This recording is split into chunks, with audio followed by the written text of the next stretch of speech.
I care about what's true.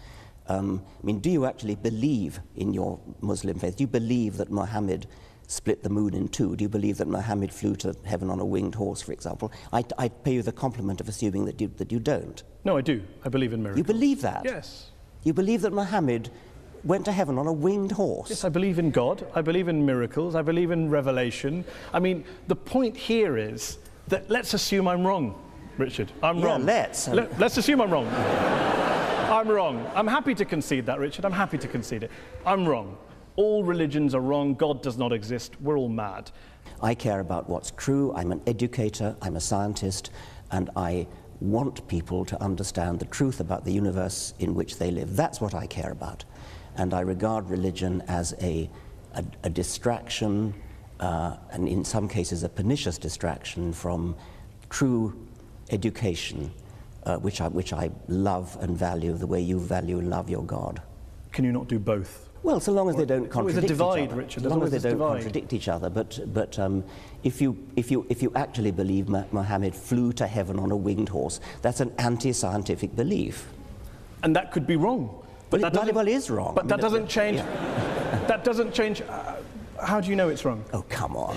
You're a man of the 21st century. No, I'm just asking. It comes back to my original question. The rational position is the agnostic. The rational position is the agnostic position. Why up there? What, I mean, the rational position. I didn't say up there. I didn't pick a place. Okay, you well, picked a place. Why would a winged horse be the way to get to heaven if it's not up there? I asked a question about. You asked about proof. I'm all for saying I can't prove it, but can you prove he didn't do it? I mean, this is the end-all debate. Didn't fly to heaven on a winged horse? I'm just asking on your criteria.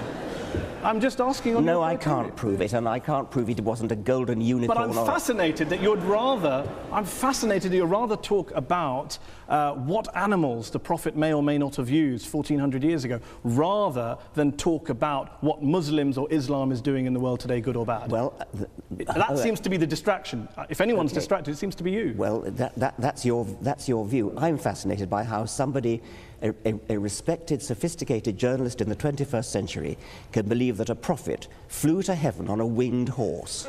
Let me ask you this. Are all people who hold beliefs in God and in miracles and the supernatural, do you regard them all as intellectually inferior to you? I regard those beliefs as intellectual nonsense. I don't regard the individuals as intellectually inferior to me, because many of them palpably are not. A personal question from me.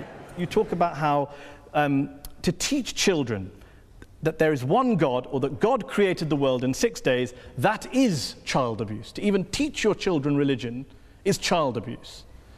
So, I have a daughter. I teach her about Islam and the horse.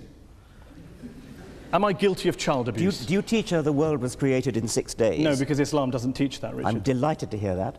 I asked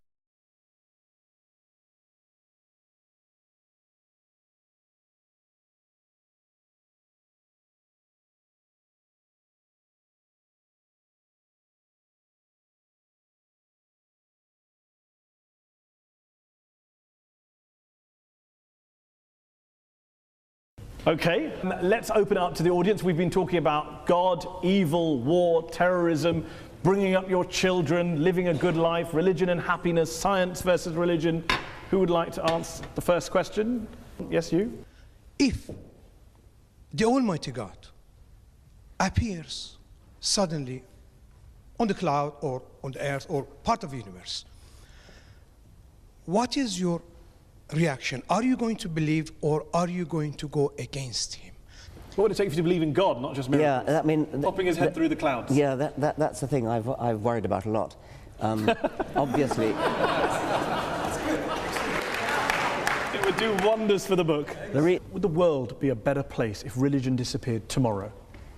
Yes. Despite all the good things we discussed, you recognise. It does make me chuckle that you mock me for believing in a prophet that flies into a heaven, but you believe in lots and lots of universes that you can't show me, prove to me, test to me in a lab, as a basis of getting out of believing in a God and a prophet. I'm astonished that you should compare the two. I'm comparing the lack of evidence for the two. Well, you cannot use your own intuitive common sense in order to diss physics. I mean, if you could do that, we wouldn't need physicists. I mean, they are very sophisticated people. They do mathematics. But there are physicists like Paul Davies who have dissed the multiverse theory as being nonsense. Well, Paul Davies would rather take the view that there's something mysterious in the origin of the universe, and that's another perfectly respectable physicist's view. Stephen Weinberg, the Nobel Prize-winning physicist. It's respectable if a physicist holds a view about mystery in the universe, but not if anyone else holds it. If we're talking about the origin of the universe, that is a problem in physics, yes. Let's end with a couple of quick questions. If, as Christopher Hitchens, the late Christopher Hitchens wrote, religion is ineradicable, and as you put it, harder to get rid of than smallpox, doesn't this basically mean that whatever motivations you have, no matter how passionately you're driven and love for the truth, you are essentially wasting your time? I would never admit to wasting my time trying to propagate the truth, and I think I can claim a modicum of success with the people that I've read my books, the people who've attended my lectures. It's a doctrine of despair to say that we're stuck with religion for all eternity. The religions of ancient Greece and ancient Rome and the Vikings are all dead. Nobody believes in Jupiter or Thor anymore. And I have great hopes that the same is going to be true of the God of Abraham.